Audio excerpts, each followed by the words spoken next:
दोस्तों, आज की यह खबर सिर्फ किसी बयान या धमकी तक सीमित नहीं है। ये उस बदलती हुई दुनिया की कहानी है जहां ताकत के पुराने नियम अब काम नहीं करते। वॉशिंगटन के व्हाइट हाउस में बैठे डोनाल्ड ट्रंप शायद यह मानकर चल रहे हैं कि दुनिया आज भी वैसी ही है जैसी 20 या 30 साल पहले हुआ करती थी, जब अमेरिका की एक चेतावनी से सरकारें हिल जाया करती थी। लेकिन सच्चाई यह है कि दुनिया बदल चुकी है और भारत उस बदलाव का सबसे बड़ा उदाहरण बन चुका है। आज भारत कोई कमजोर या डरा हुआ देश नहीं है जिसे धमका कर झुकाया जा सके। आज भारत एक 140 करोड़ आत्मसम्मान से भरे लोगों का देश है और इस आत्मसम्मान को चुनौती देना किसी भी महाशक्ति के लिए भारी पड़ सकता है। अमेरिका का इतिहास रहा है कि उसने अपनी ताकत का इस्तेमाल अक्सर कमजोर देशों के खिलाफ किया है। तेल के कुओं पर कब्जा करना, आर्थिक प्रतिबंध लगाना, नौसेना भेजकर डर का माहौल बनाना, ये सब अमेरिका पहले भी करता आया है। वेनेजुएला, इराक और लीबिया जैसे देशों में हमने यह मॉडल साफ तौर पर देखा है। लेकिन भारत इन देशों में से कोई नहीं है। भारत की तुलना किसी आर्थिक रूप से कमजोर या राजनीतिक रूप से अस्थिर देश से करना सबसे बड़ी भूल होगी। अगर ट्रंप या उनका प्रशासन यह गलती करता है तो इतिहास उन्हें बहुत कठोर तरीके से इसका जवाब देगा। यह सिर्फ भारत का गुस्सा या प्रतिक्रिया नहीं है, बल्कि यह एक स्पष्ट चेतावनी है। ऐसी चेतावनी जिसकी गूंज सिर्फ एशिया तक सीमित नहीं रहेगी, बल्कि पेंटागन की दीवारों तक सुनाई दे सकती है। अगर कभी अमेरिकी नौसेना ने यह सोचकर अरब सागर की तरफ बढ़ने की गलती की कि भारत पर दबाव बनाया जा सकता है, तो असली सवाल ये नहीं होगा कि वे क्यों आए। असली सवाल ये होगा कि वे वहां से सुरक्षित वापस कैसे जाएंगे। आज भारत का आत्मविश्वास केवल भाषणों या बयानों में नहीं दिखता, बल्कि वे जमीन, समुद्र और आसमान में साफ दिखाई देता है। आज के इस वीडियो में हम एक काल्पनिक लेकिन बेहद गंभीर हालात का विश्लेषण कर रहे हैं। ये समझने की कोशिश कर रहे हैं कि अगर अमेरिका ने भारत के साथ वही गलती दोहराने की कोशिश की जो उसने वेनेजुएला के साथ की थी, तो इसके परिणाम कितने भयावह हो सकते हैं। साथ ही हम यह भी समझेंगे कि हालिया भारत पाकिस्तान संघर्ष के बाद अमेरिका की बेचैनी कैसे बढ़ी है और कैसे यह बेचैनी दुनिया को एक बेहद खतरनाक मोड़ की तरफ ले जा सकती है। सबसे पहले ये समझना जरूरी है कि आखिर ट्रंप को यह गलतफहमी हुई कैसे। इसके लिए हमें हाल के वर्षों की घटनाओं पर नजर डालनी होगी। अमेरिका ने लैटिन अमेरिका में वेनेजुएला के खिलाफ अपनी ताकत का खुलकर प्रदर्शन किया। वहां की सरकार पर दबाव बनाया गया, कड़े आर्थिक प्रतिबंध लगाए गए और नौसेना के जरिए तेल संसाधनों पर पकड़ मजबूत करने की कोशिश की गई। वेनेजुएला पहले से ही आर्थिक संकट और आंतरिक राजनीति की समस्याओं से जूझ रहा था। ऐसे में वह अमेरिका के सामने ज्यादा देर तक टिक नहीं पाया।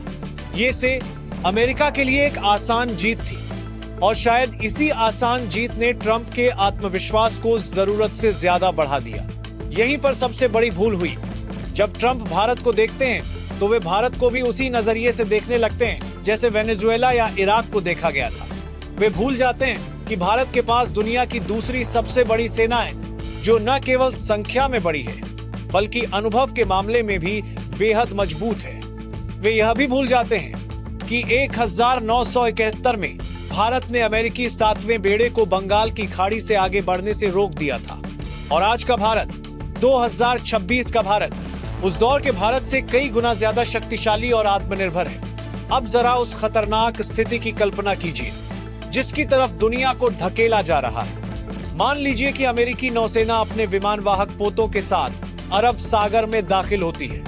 आधिकारिक तौर पर भले ही इसे शक्ति प्रदर्शन कहा जाए, लेकिन असली मकसद भारत पर दबाव बनाना होगा, बिल्कुल उसी तरह जैसे अमेरिका ने दूसरे देशों के साथ किया है। लेकिन यहाँ अमेरिका को यह समझने में भारी भूल होगी कि ये वेनेजुएला नहीं है, ये भारत है।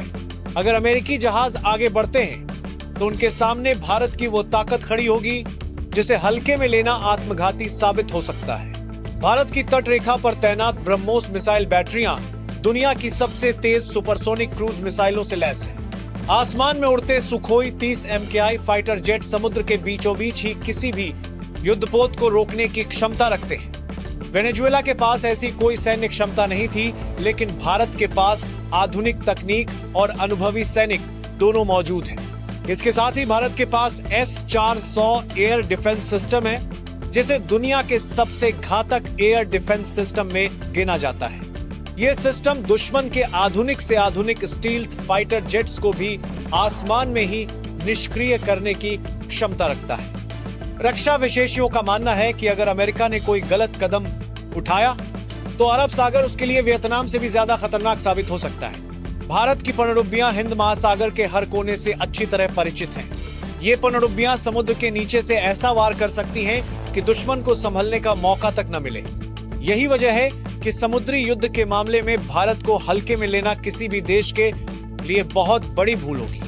अब सवाल ये उठता है कि इतना तनाव अचानक क्यों बढ़ा? इसकी जड़ हाल ही में हुए भारत पाकिस्तान संघर्ष में छिपी है। जब भारत ने पाकिस्तान के आतंकी ठिकानों को निशाना बनाया और पीओके को लेकर अपनी रणनीति को आगे बढ़ाया तो अमेरिका की नाराजगी बढ़ना तय था। अमेरिका लंबे समय से पाकिस्तान को इस क्षेत्र में अपने रणनीतिक मोहरे की तरह इस्तेमाल करता आया है, लेकिन पाकिस्तान की हार अमेरिका को अपनी रणनीतिक हार जैसी लग रही है। यह है कि भारतीय सेना इस समय पूरी तरह तैयार और युद्ध अनुभव से लैस है।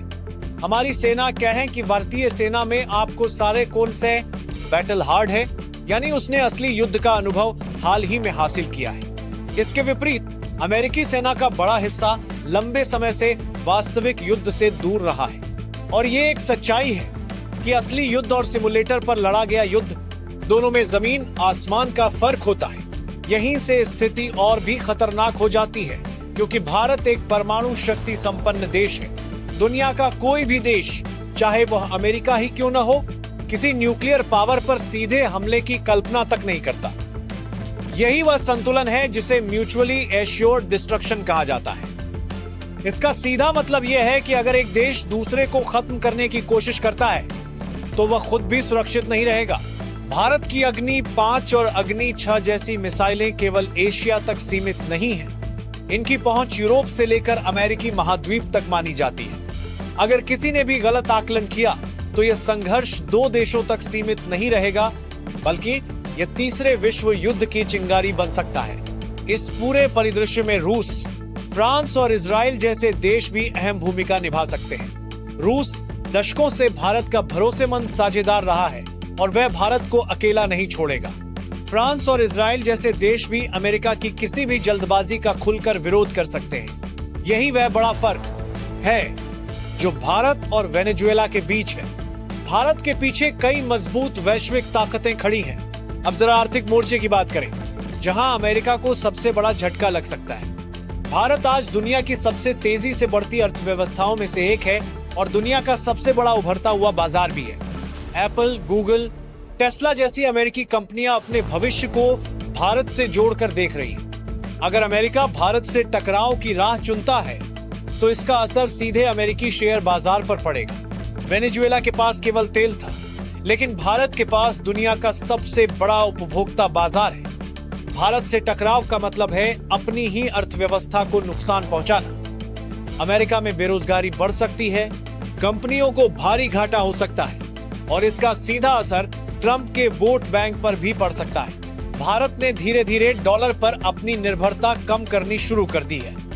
रुपये में अंतर्राष्ट्रीय व्यापार और डिजिटल भुगतान को बढ़ावा देकर भारत ने अमेरिकी आर्थिक प्रभुत्व को सीधी चुनौती दी है। यही बात अमेरिका को सबसे ज्यादा परेशान कर रही है। इसके अलावा भारत का भूगोल भी ऐसा है जो हर आक्रमणकारी के लिए एक डरावना सपना साबित हुआ है। उत्तर में हिमालय की अडिग दीवार और दक्षिण में विशाल हिंद महासागर भारत को एक प्राकृतिक किले की तरह सुरक्षा प्रदान करते हैं। वेनेजुएला अमेरिका के बिल्कुल पास था, लेकिन भारत साथ समंदर पार स्थित है। यहाँ तक आकर 140 करोड़ लोगों वाले देश से टकराना लगभग नामुमकिन है। इतिहास इसका गवाह है। सिकंदर आया, अंग्रेज आए, लेकिन अंत में हर किसी को भारत से खाली हाथ लौटना पड़ा। आज का भारत सिर्फ अपनी सीमाओं तक सीमित नहीं है। अब भारत के पास वो ताकत है कि जरूरत पड़ने पर वो दुश्मन को उसके घर में ही रोक सकता है। INS विक्रांत और विक्रमादित्य जैसे विमानवाहक पोत इसकी मिसाल है। असल में ट्रंप की धमकियां ताकत का नहीं, बल्कि हताशा का संकेत है। वे साफ देख रहे हैं कि यूनिपोलर दुनिया का दौर खत्म हो चुका है। आज दुनिया मल्टीपोलर है और भारत उसमें एक मजबूत ध्रुव बनकर उभरा है। भारत ने रूस यूक्रेन युद्ध के दौरान यह साफ कर दिया कि वह किसी का यस मैन नहीं है। निष्कर्ष बिल्कुल साफ है। भारत शांति चाहता है, लेकिन कमजोरी नहीं। भारत गांधी का देश है, लेकिन जरूरत पड़ने पर वह सुभाष चंद्र बोस और चंद्रशेखर आजाद की राह भी अपना सकता है। भारत की संप्रभुता से खिलवाड़ करना बारूद के ढेर पर माचिस जलाने जैसा है। ये वह भारत है जो आंखों में आंखें डालकर बात करता है और जरूरत पड़ने पर घर में घुसकर जवाब देता है। अब सवाल आपसे है, क्या अमेरिका सच में भारत से टकराव का जोखिम उठाएगा? और क्या भारत को अपनी रणनीति और मजबूत करनी चाहिए? अपनी राय जरूर बताइए, क्योंकि यह मुद्दा सिर्फ आज का नहीं, बल्कि आने वाले भविष्य का है।